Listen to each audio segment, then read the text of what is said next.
Hi, I'm Vivian, and I'm going to be talking to you today about new hire orientation and its benefits in a restaurant and hospitality setting. So, my first article is by Megan Biro in Forbes magazine. In this article, she discusses the advantages of traditional style and web based orientation. She talks about how traditional style orientation, in which people are oriented to a company by other individuals, whether it be a manager, a trainer, or HR personnel, have the opportunity to bond with the company, to learn about the company's mission, and to feel fully integrated into the company. She also talks about the benefits of using web based orientation, but talks about how it really can't replace an actual person to person orientation. So she suggests striking a balance between both mediums in order to achieve a balanced new hire orientation. One of the suggestions she makes is using web based media and the internet to provide employee manuals, policies and procedures, and new hire forms to the employee. Many employees, when they're enrolling for insurance, 401k, and other such benefits, will need to talk to their spouse. So, having these forms available online can be very helpful. But she really does feel that to actually welcome the employee, you do need to have an actual orientation. She talks about two different scenarios in which one employee receives a traditional orientation and one does not, and how this affects them. So, the first employee is hired by a company and goes to a 2 day orientation. During this orientation, he learns the company's philosophy, mission, takes care of paperwork, but also gets to meet with his bosses, different teams, and other new peers. And for him, this really established a bonding moment for him and his new company. The second scenario she presents is one in which the employee is not a new hire, but rather she is in a company that has been purchased by another company. The purchasing company chooses to provide their company's information via a website. So they lose an opportunity there that can be very important to kind of welcome this newly acquired company and its employees and to make them feel valued and safe and part of the existing company. By the end of this web-based orientation, this employee doesn't feel like part of this new company and actually begins to look for another job. So, what Megan points out is that having a real orientation makes a really good first impression, makes an indelible impression that you can't repeat in another setting. So, she's all for it, but she's also all for balancing this with web based orientation and using the internet to be able to give employees a way to access forms, manuals, etc.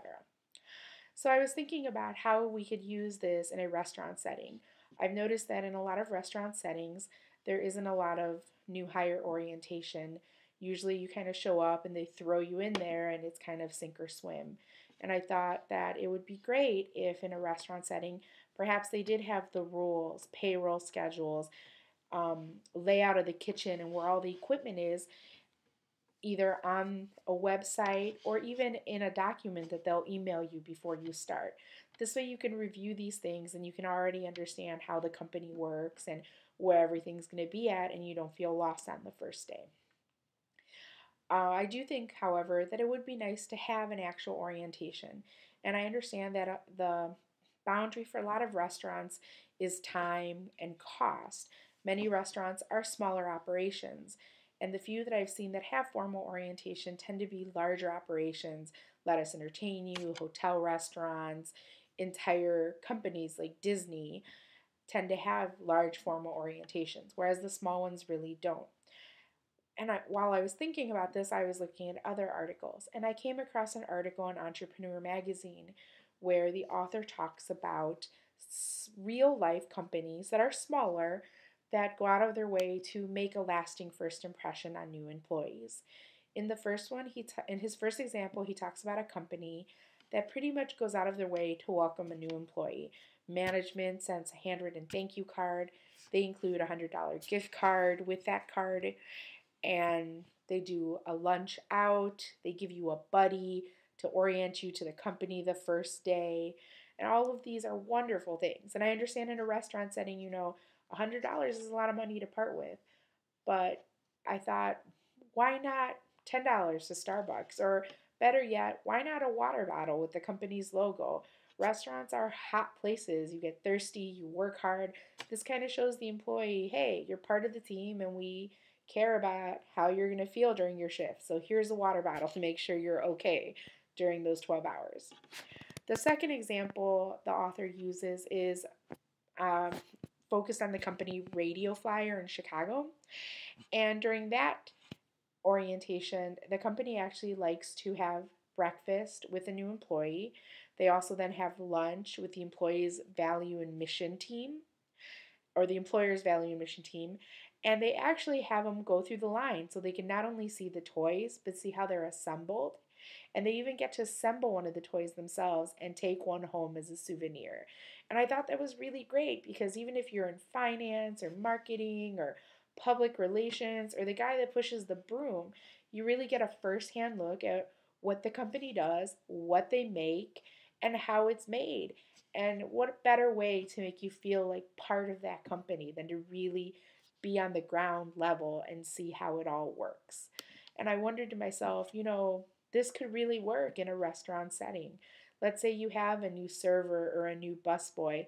Take a slow day and have them watch the line. Have them maybe help garnish the plate. I mean, they're not chefs, but they can sprinkle broccoli or parsley or florets over whatever dish you're making.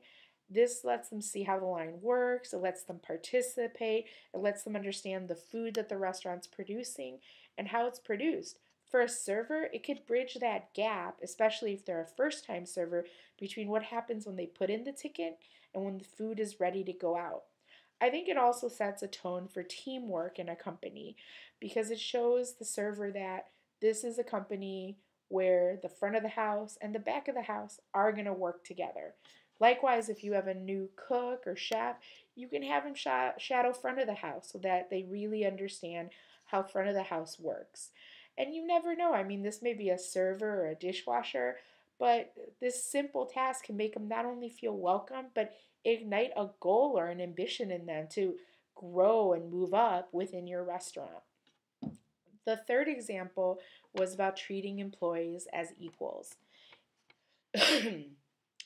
The author details how many companies they don't offer full benefits to their employees until they've ended their probationary period. For a lot of companies, that's anywhere from 3 to 6 months. But he talked about a company in Denver that actually begins full benefits for its employees on day one, which means if you're sick on day 3, you get sick pay.